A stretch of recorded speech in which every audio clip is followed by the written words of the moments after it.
Hey guys, welcome back to my channel. It is day 21 of Crimemas, and today we will be talking about the eerie and creepy case of the Watcher.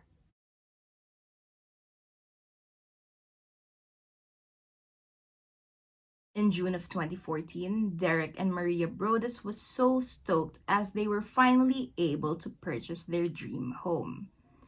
This house was located in Westfield, New Jersey, and had 6 bedrooms. They paid $1.3 million for this home and were so excited to move in along with their 3 kids. However, before they even did, they received a letter. This letter was from the Watcher, and it said, "Do you need to fill the house with the young blood I requested? Once I know their names, I will call them and draw them to me. I asked the prior owners to bring me young blood. My grandfather watched the house in the 20s, my father watched the house in the 60s, and now it is my time. I have been in charge of watching and waiting for its second coming."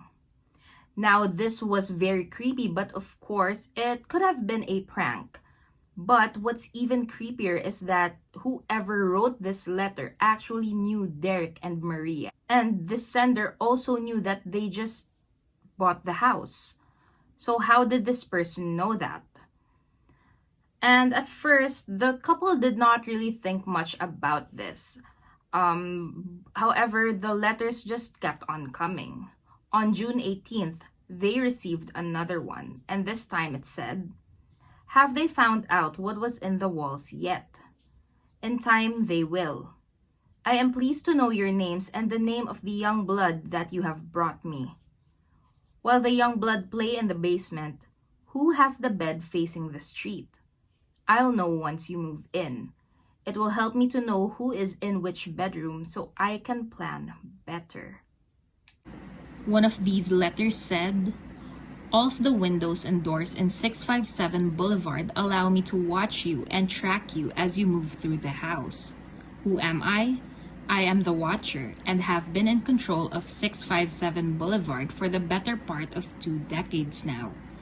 The Woods family turned it over to you. It was their time to move on and kindly sold it when I asked them to." Creeped out, Derek and Maria decided to reach out to the previous owner of the home. And this is when they finally confessed that they too have received some letters. However, they only started to get these letters as soon as they sold the house. And that these letters were from the last person in the family assigned to watch the house. So whoever this letter sender was probably came from a family that previously owned the house, probably a very, very long time ago. Now the question is, who is this person and why are they watching this house?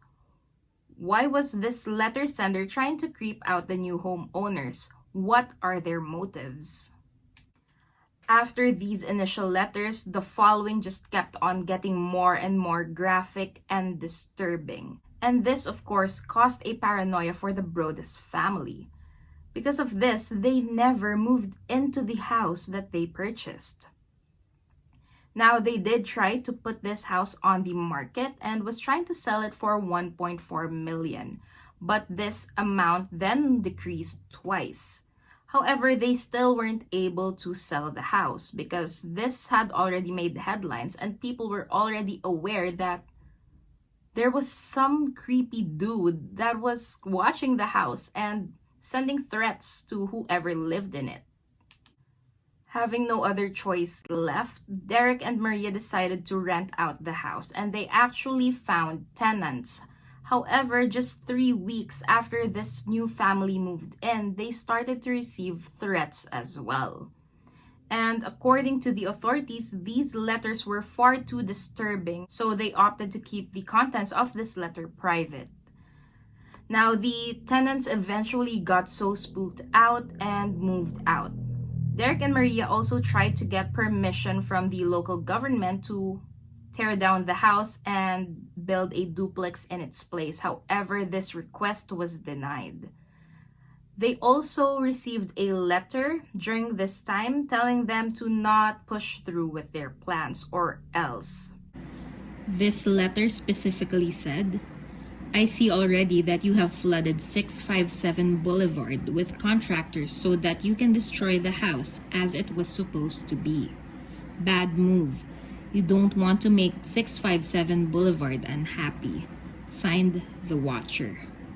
Now, the envelopes containing the letters were also tested by the FBI, and they discovered that these contained some DNA from a female. An FBI profiler also stated that whoever wrote these letters were probably very, very old. And that's it. No one knows who this person is and if they're still alive to this day. Maybe in time, due to the advances in technology and DNA genealogy, they would be able to identify who this letter sender is. But for now, what we know is that this was a person who owned the house previously. Or probably not that person, but this person came from a family that owned the house a long time ago. And that this person, the letter sender, is a very old woman. And so far, that is pretty much it. If you guys know something more about this case, please let me know in the comments below. But thank you so much for tuning in, and I will see you guys tomorrow.